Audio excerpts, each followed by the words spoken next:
살아계시는 하나님, 일하시는 하나님, 오늘도 임마누엘로 우리와 함께 하십니다. 주시는 말씀 우리 마음의 문을 활짝 열어서 한번 힘차게 화답하겠습니다. 할렐루야. 아멘. 이맘때가 되면 영어로 그런 말 하죠. Christmas is just around the corner. 제가 이걸 한번 구글 번역기에 넣어봤더니 이렇게 번역합니다. 크리스마스가 코앞에 다가왔습니다. 정말 이제 얼마 남지 않은 성탄절 크리스마스입니다. 여러분, 크리스마스가 되면 가장 먼저 생각나는 이미지나 라는 기억이 있다면 어떤 것일까요? 제가 1부 때는 말씀을 드렸는데 왜 그렇게 반응을 보셨는지 모르시겠더라고요. 아마 어떤 분들한테는 이 주일, 물론 우리가 대림절을 지내면서 지나고 있는데 제 넥타이가 좀 멀리 계신 분은 그냥 빨간색 하얀색으로 보이는데 이거 스노우맨입니다. 그래서 어떤 분은 제 넥타이 보면서 성탄절이 다가왔군요 그러시는 분도 계실 것 같습니다. 호주에 이주 온 지 8년이 되어 가는데 지난주 월요일 주로 제가 이제 우리 아내와 우리 막내딸하고 이렇게 외식하는, 점심 때 외식하는 날인데 체스턴에 좀 일찍 갔습니다. 9시, 11시쯤에 가서 일찍 점심을 먹으려고 갔는데 사람이 굉장히 많은 거예요. 그래서 이거 그때 또 됐구나. 이 성탄절 시즌 돼가지고 일반적으로는 보통 10시에 문 열어서 제가 알기로는 주중에 처음에 와서 놀라기도 했는데 5시 문을 닫는데 요새는 9시에 문 열어서 아마 오후 저녁 9시까지 하는 것 같습니다. 그런 걸 보면서 이게 성탄절이 다 온 것 같구나 하는 그런 마음을 갖는지도 모르겠습니다. 사실 제게 있어서는 성탄절 하면 교회와 뗄 수 없는, 교회를 떼놓고는 어떤 생각도 할 수 없는 것이 저에게는 성탄절이라고 이렇게 말씀드릴 수 있습니다. 평생을 교회에서 자랐고 교회를 다녔고 그런 저에게는 지금도 생각해 보니까는 몇 가지 그런 기억나는 것이 있습니다. 한국에 있을 때는 어떤 기억이 있냐면 제 기억으로는, 이 기억도 제가 장담할 수 없는데 분명한 것은 그때 그런 일이 있었구나. 국민학교 초등학교 3학년으로 기억이 나는데 그때 제 반을 맡았던 선생님이 연초에 그런 말씀 하셨어요.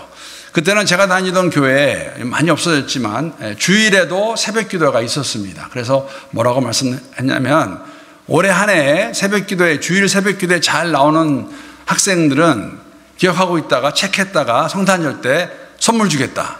그래서 거기에 미혹되어서 열심히 주일마다 다녔고 선물은 받았는데 받은 것 같은데 뭘 받았는지 모르겠어요. 아무튼 그런 기억이 하나 있습니다.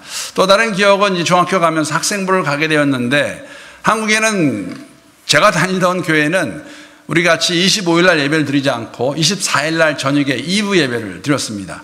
그 성탄절 바로 전날. 그래서 예배 드리고 나면 학생부 멤버들은 집에 바로 가지 않고 교회 한 구석에 가서 밤새 저녁 먹고 이제 게임하고 노는 거죠. 그러다가 그 다음 날이 되면 새벽에 일찍 나가서, 그때만 해도 한국에 지금도 그렇겠지만 눈이 굉장히 항상 많이 왔었습니다. 그래서 그 눈길을 걸으며 그 교인들의 집을 받아서 그 집 앞에 가서 캐롤송 불러주고 고요한 밤 거룩한 밤, 그러면 어떤 분들은 이렇게 촌지같이 또 빵 사 먹으라고 돈도 주시기도 하고 그러고 난 다음에 이제 교회 가서 새벽 예배 드리고 그리고 아침 먹고 이제 새벽에는 없었던 것 같습니다. 25일 날은. 아무튼 그리고 집에 갔던 기억이 납니다. 미국으로 이민 간 다음에 생각나는 것은 성탄절 하면은 제가 대학교 다닐 때는 그러한 기억이 있습니다. 항상 성탄절을 바로 지나고 난 다음에, 크리스마스 지나고 난 그 다음 날부터인가 항상 겨울 수행회가 있었습니다. 그래서 미국 가서 가장 먼저 가진 성탄절의 기억은, 이미지는 겨울 수행회 가는 그 기간으로 이렇게 생각했던 것이 나고, 목회를 시작하면서는 좀 우스운 이야기지만 뭔지 모르지만 그냥 바쁜 시즌입니다. 이 성탄절이 되면. 아니나 다를까 지난주에 보시다시피 머리를 잘랐는데 제 헤어컷 해주시는 분들이, 그 분이 그러더라고요. 교회 안 다니시는 분이에요. 근데 제가 목사인 건 아니까 그렇게 말씀하셨어요. 목사님 바쁘시죠? 그렇게 말씀했습니다. 그러나 성탄절의 이러한 이미지, 분명한 것은 우리 예수 믿는 사람들에게는 예수의 탄생과는 뗄 수 없는 예수님의 오심을 떼어놓고는 말할 수 없는 그러한 우리 크리스찬들의 가장 큰 절기가 있다면 부활절과 함께 성탄절이 아닌가 생각합니다. 오늘 예배를 드리시는 분들 다 공감할 수 있는 그러한 내용입니다. 사실 성탄절은 예수 그리스도의 오심을 우리가 기억하며 기념하며 감사하는 날인데, 하나님의 우리를 향하신 그 사랑의 결정체를 보여주시는 날이 성탄절이라고 그렇게 말씀드릴 수 있습니다. 그래서 오늘 성탄주의를 맞이해서 이런 질문을 우리 모두에게 해보기 원합니다. 여러분, 정말로 우리가 성탄절을 기다리면서 2000년 전에 오신 그리스도의 탄생을 기억하는 가운데에 감사하며 기뻐하는 그런 기다리는 시간을 갖고 계시는지요?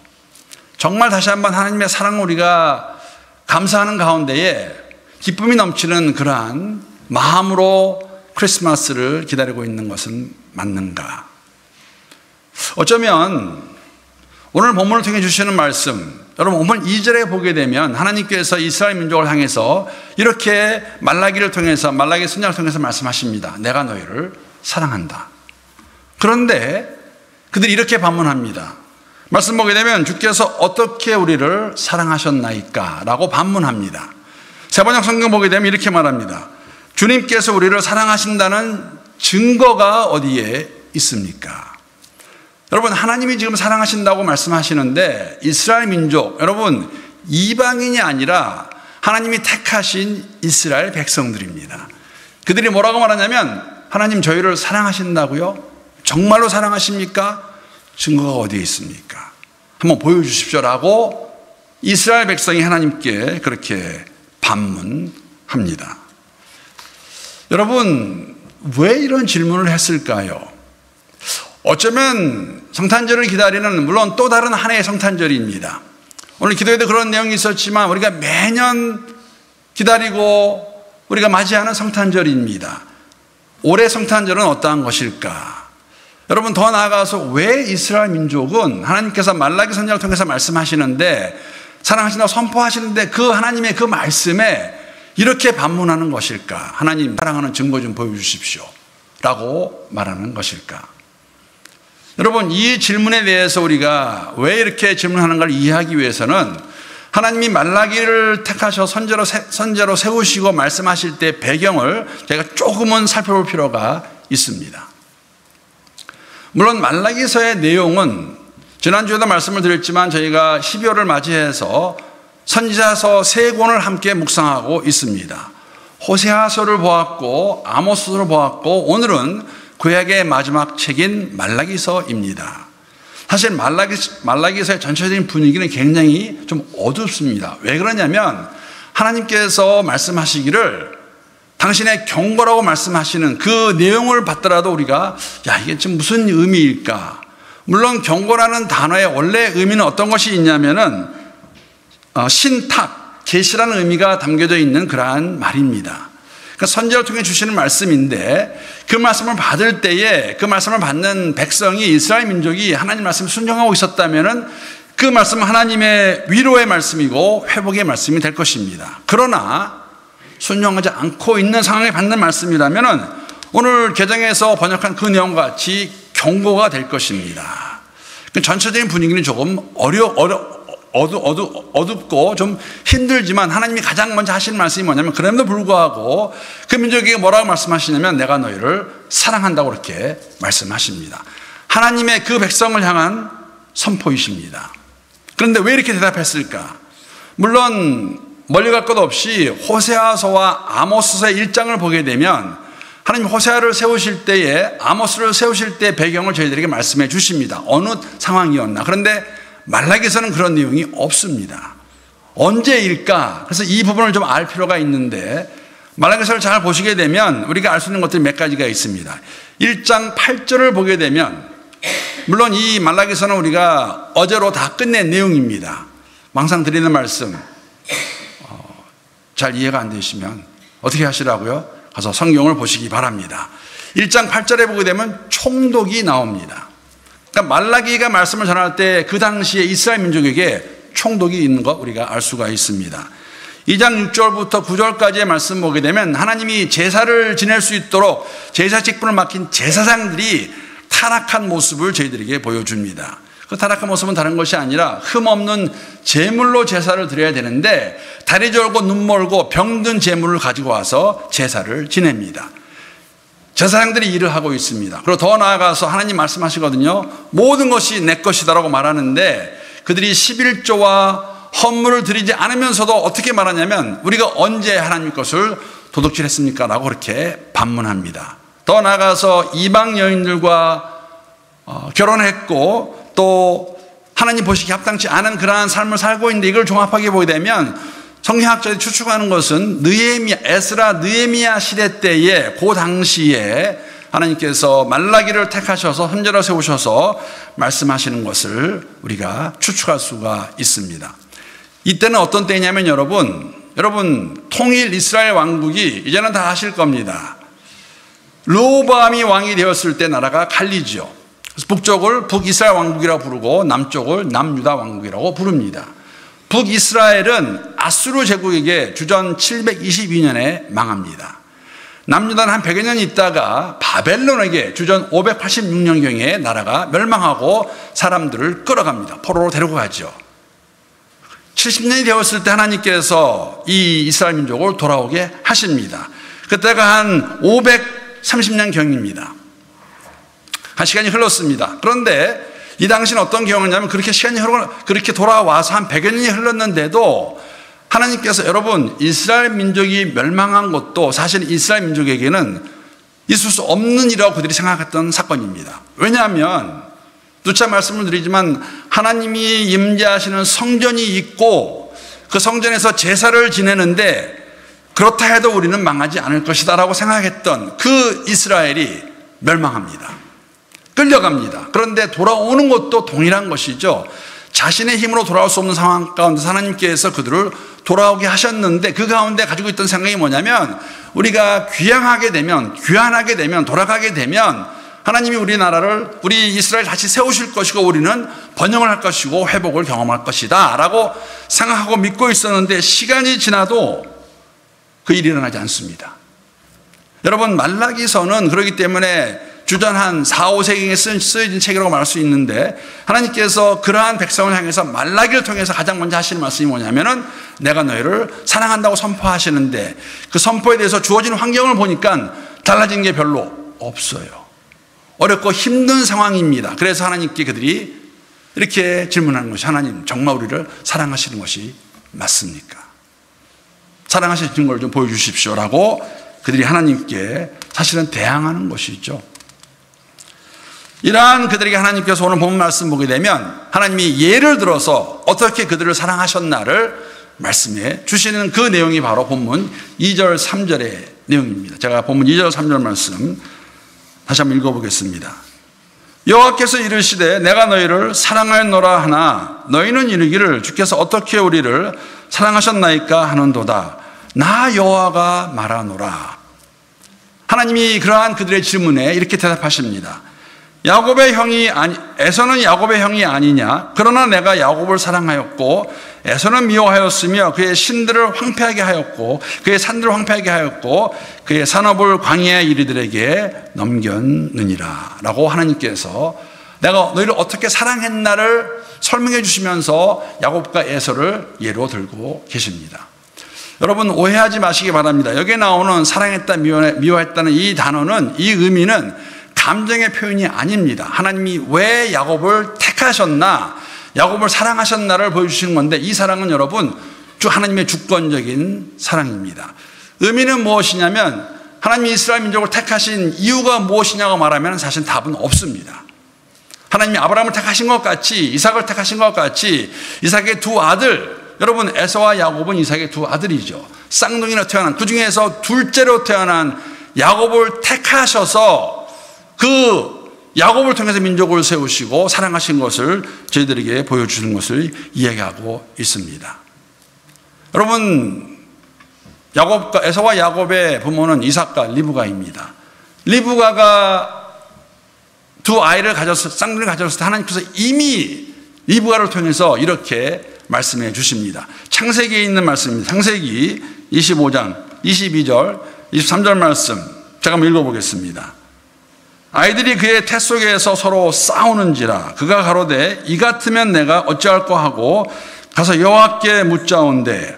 23절 말씀 함께 읽겠습니다. 자, 시작. 여호와께서 그에게 이르시되 두 국민이 내 태중에 있구나. 두 민족이 내 복중에서부터 나누이리라. 이 족속이 저 족속보다 강하겠고 큰 자는 어린 자를 섬기리라 하였더라. 여러분, 큰 자는 먼저 나오는 에서입니다. 작은 자는 야곱입니다. 하나님 이미 아셨습니다. 내 태중에 두 백성이 있구나. 그런데 내가 작은 자를 택하셨다고 말씀해 주시는 것이죠. 그러면 여러분, 왜 하나님이 야곱을 택하셨을까요? 하나님의 주권적인 사랑이라고 저희들이 그것을 설명합니다.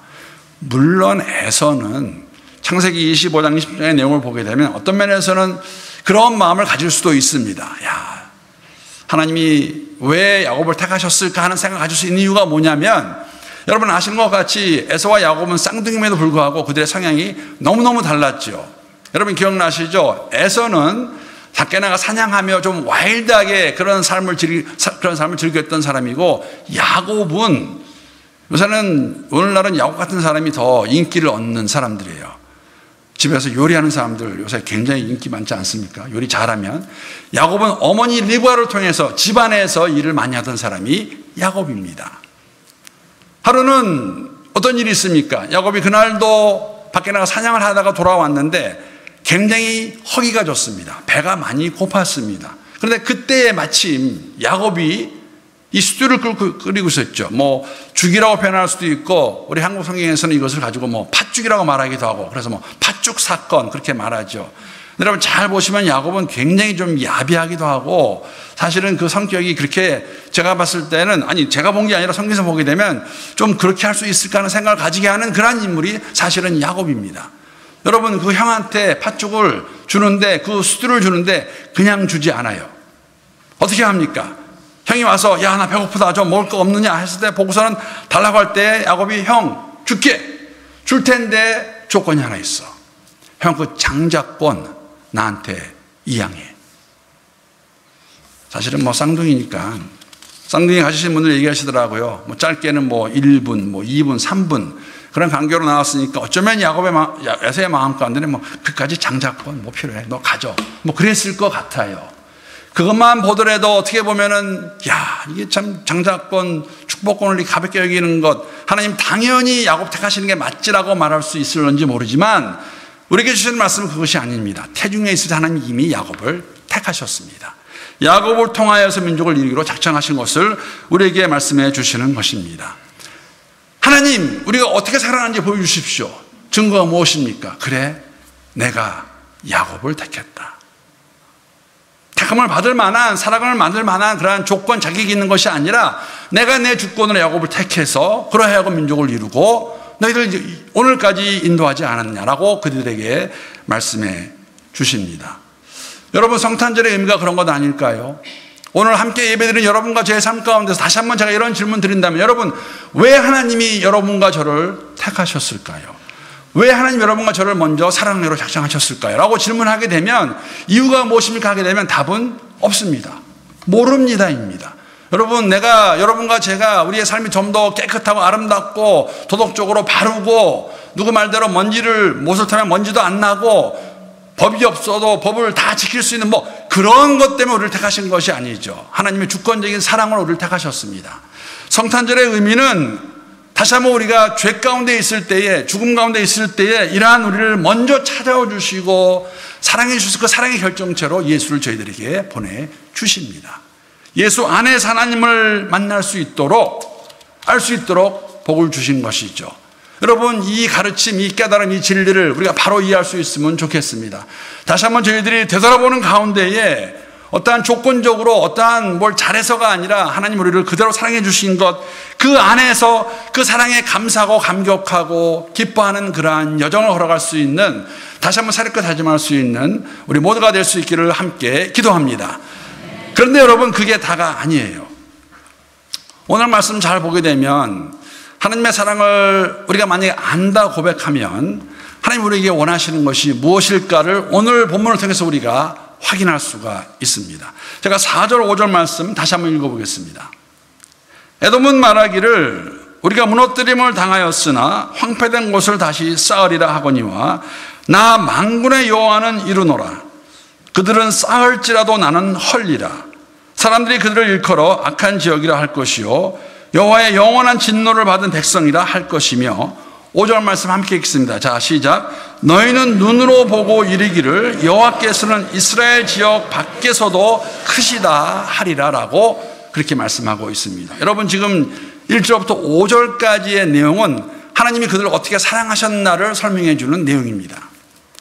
에서와 야곱을 통해서 하나님께서 말씀해 주셨습니다. 야곱을 택한 것은 나의 주권적인 선택, 사랑이라고 말씀하시는데 바로 이 4절 말씀에 에돔 이야기가 나옵니다. 여러분, 에돔은 누구냐면, 에돔 민족은 누구냐면 에서의 후손들입니다. 이 의미가 뭐냐면 조금 전에 말씀을 드린 대로 제가 북이스라엘 왕국과 남유다 왕국의 멸망을 말씀드렸어요. 남유다가 주전 586년에 바벨론에게 멸망을 당할 때 에돔은 굉장히 강한 나라였습니다. 그리고 사실 형제 국가인데도 도움도 주지 못하고 사실 바벨론 쪽에 붙어서 그것을 더 좋아하고 즐거워했던 민족이 에돔 민족이라고 말씀드릴 수가 있습니다. 그런데 시간이 흘렀어요. 그리고 4절 말씀 보게 되면 에돔이 굉장히 힘이 약해졌습니다. 쇠해졌습니다. 그런 데서 그들이 뭐라고 말하냐면 우리가 무너뜨림을 당하였으나 황폐된 곳을 다시 쌓으리라. 우리가 다시 재건하겠다. 우리가 열심히 해서 한번 잘해보겠다 하는데 하나님 뭐라고 말씀하시냐면 만군의 여호와 하나님께서 내가 너희를 헐겠다고 말씀하십니다. 무슨 의미입니까? 여러분, 우리 하나님은 모든 것을 주장하시며 주관하신 분임을 저희들에게 말씀해 주는 것이죠. 이스라엘 민족이 출애굽할 수 있었던 것, 하나님, 여러분, 하나님의 개입이 없었다면, 하나님 함께하지 않으셨다면 이스라엘 민족이 출애굽이 가능했을까요? 400여 년을 노예로 살던 그들이 무슨 힘으로 애굽을 떠날 수 있겠습니까? 하나님이 하신 일입니다. 광야 생활 40년 그들이 그들의 힘으로 먹고 마시고 물 마시고 살 수 있었을까요? 하나님이 다 인도하신 것입니다. 가나안 땅도 다르지 않습니다. 그들에게 주어진 책임 무엇입니까? 그 하나님 온전히 신뢰하고 믿음으로 살아가면 되는데 언젠가부턴가 그들이 이방 사람들을 보면서 이방신들을 쫓아가고 있는 것이죠. 하나님 계속해서 말씀하십니다. 돌아와라. 그러면 안 된다. 선제를 세우십니다. 그런데 돌아오지 않아요. 이러한 가운데 다시 한번 주시는 말씀은 뭐냐면 그래도 내가 너희를 사랑한다고 말씀하시는 것이죠. 그런데 이 모든 걸 통해서 하나님 주시는 것이 뭐냐면 5절 말씀에 뭐라고 말씀하시냐면 너희는 눈으로 보고, 너희는 이스라엘 민족이에요. 이르기를 여호와께서는 이스라엘 지역 밖에서도 크시다 하리라고 말합니다. 멸망한 민족이지만 그 가운데 함께 하시는 그 하나님의 일하심을 그들이 주위를 보고 깨닫고 하나님이 크시다, 하나님 누구신가를 알 수 있게 하겠다고 말씀하시는 것이죠. 여러분, 이것이 바로 성탄절을 맞이하는 여러분과 제가 하나님의 사랑을 안다 고백하면 지금만큼 이때만큼 하나님의 사랑을 흘려내보낼 수 있는 가장 좋은 기회, 시간이 있을까요? 아내하고 제가 그런 얘기 했습니다. 우리도 다른 사람 하는 것 같이 초콜릿 사가지고 우리 옆집 사람들한테 함께 나누자. 뭐 이웃과 잘 지내는 것도 중요하지만 또 한편으로는 초콜릿 주면서 그렇게 말하고 싶어요. 우리가 이 성탄절은 그리스도의 탄생을 축하하는 날이다. 감사하는 날이다. 너도 예수를 좀 만났으면 좋겠다. 뭐 영어 못하셔도 길게 안 하셔도 돼요. Happy birthday Jesus. 그렇죠? I'm so happy because Jesus came. 하나님의 사랑을 흘려내보냄으로써 그 사람들도 하나님의 사랑을 알 수 있도록 도와주는 것, 이를 감당하는 것. 사실 이 사건은, 이러한 일은 여러분, 하나님께서 이스라엘 백성을 가나안으로 인도에 들어가실 때에 하나님이 어떻게 일하시는가, 그들에게 주어진 것이 무엇인가를 저희들에게 확인시켜 주십니다. 다른 이야기가 아닙니다. 여러분, 출애굽한 이스라엘 백성들이 광야 생활을 끝내고 가나안 땅에 들어갈 때 가장 먼저 가서 싸움을 한 것이 여리고성입니다. 여호수아가 2명의 정탐꾼을 보내죠. 그런데 여리고성에 들어갔을 때에 그 여리고성 사람들이 이미 그들을 알아보았습니다. 죽을 위기를 맞이하게 됩니다. 여러분, 그런데 어떻게 두 사람이 살 수 있었습니까? 다 아시는 내용이에요. 라합이라는 여자가 이 두 사람을 숨겨줍니다. 살려줍니다. 그럼 질문, 왜 라합이 그런 쓸데없는 짓을 했을까요? 아는 것도 아니고 그거 여러분 도와줬다가 숨겨줬다가 발각되면 어떻게 될까요? 바로 죽을 수 있는데 왜 그렇게 했을까요? 라합의 고백입니다. 여호수아 2장 10절 11절 말씀 보게 되면 그들을 숨겨주면서 돌려보내면서 라합이 그들에게 해주는 말입니다. 이는 너희가 애굽에서 나올 때에 여호와께서 너희 앞에서 홍해물을 마르게 하신 일과 너희가 요단 저편에 있는 아모리 사람과 두 왕 시혼과 옥에게 행한 일, 곧 그들을 전멸시킨 일을 우리가 들었습니다. 11절 함께 읽겠습니다. 자, 시작. 우리가 듣자 곧 마음이 녹았고 너희의 영고로 사람이 정신을 잃었나니 너희 하나님 여호와는 상천하지의 하나님이시니라. 너희 하나님 여호와는 하늘과 땅에 오직 유일하신 하나님이라고 라합이 고백합니다. 라합의 고백의 근거가 무엇입니까? 하나님이 하시는 일을 그가 듣고 알았다고 말하고 있는 것이죠. 여러분, 그렇습니다. 우리가 하나님을 안다 고백하고 하나님의 사랑을 고백한다면은 말씀드린 대로 기뻐하고 감사하는 거 당연히 해야 될 일이에요. 그런데 그게 다가 아니라는 것이죠. 성탄절만큼 한편으로는 그 하나님께 찬양과 감사를 올려드리는 가운데 또 한편으로는 우리 역시 우리 주위에 있는 사람들에게 이 좋은 소식, 그리스도의 오심, 더 나아가서 다시 오실 예수를 전하는 시간임을 깨닫고 그러한 복된 시간을 보낼 수 있는 여러분과 제가 될 수 있기를 함께 기도합니다. 여러분, 믿으면 좋겠습니다. 성탄절은 우리를 향하신 하나님의 사랑의 증거입니다. 가장 큰 선물입니다. 말씀 마치면서 사도 바울이 로마에 있는 교회에 보내는 편지 가운데 보게 되면 이 하나님의 사랑을 이렇게 잘 설명하고 있습니다. 로마서 8장 32절 말씀 세 번역으로 올려놨는데 이 말씀 우리 한번 함께 읽겠습니다. 자, 시작. 자기 아들을 아끼지 않으시고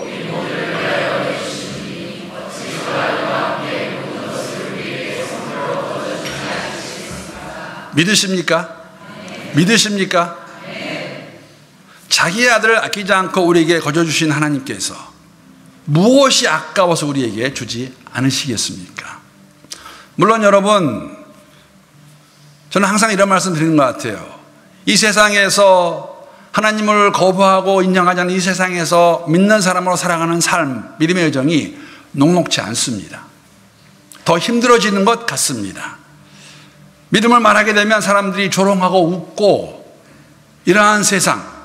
그런데 기억하면 좋겠습니다. 하나님이 우리를 사랑하셔서 아들 예수 그리스도를 주셨습니다. 그분이 무엇이 아까워서 우리에게 무엇을 주지 않으시겠습니까? 라는 약속의 말씀. 그 말씀 굳건히 붙잡고 어떠한 상황 가운데서도 인내함으로 이겨낼 수 있는 이 길을 걸어갔을 때 하나님이 다 채워주실 것입니다. 믿음으로 나아갈 수 있는 여러분과 제가 될 수 있기를 주님의 이름으로 축복합니다. 그 하나님의 사랑, 그 누구도 그 무엇도 끊을 수 없는 것을 얘기하죠. 로마서 8장 35절 말씀 보면 이렇게 기록하고 있습니다. 누가 우리를 그리스도의 사랑에서 끊을 수 있겠습니까? 환난입니까? 곤고입니까? 박해입니까? 굶주림입니까? 헐벗음입니까? 위협입니까? 또는 칼입니까? 사실 사도 바울의 삶의 모습이에요. 근데 사도 바울이 이렇게 확신합니다. 38절, 39절 말씀 우리 한번 함께 읽겠습니다. 자, 시작. 나는 확신합니다. 죽음도 삶도 천사들도 권세자들도 현재일도 장래일도 능력도 높음도 깊음도 그 밖에 어떤 피조물도 우리를 우리 주 예수 그리스도 안에 있는 하나님의 사랑에서 끊을 수 없습니다. 아멘. 어떠한 것도 어떠한 사람도 어떠한 환경도 우리를 하나님의 사랑에서 끊을 수 없다고 저희들에게 말씀해 주십니다. 이미 보여주셨어요. 아들을 주셨습니다. 하나님이 사람이 되셨습니다. 우리가 주님 만나는 그날까지 다 이해할 수 없는 하나님의 섭리입니다. 여러분 이해가 되세요? 믿음을 받아들이는 거죠. 하나님이 사람이 되셨어요. 여러분과 저와 같이 되셨습니다. 왜? 우리 하나님께로 인도하시기 위해서, 우리의 죄를 다 대속하시기 위해서. 이 하나님의 사랑, 변함없는 하나님의 그 사랑, 하나님의 그 놀라운 사랑 우리가 기억하며 감사하며 기뻐하며 이 사랑을 흘려내보낼 수 있는 우리 멜번 한인교회 모든 성도들이 될 수 있기를 우리 주님의 이름으로 축복합니다.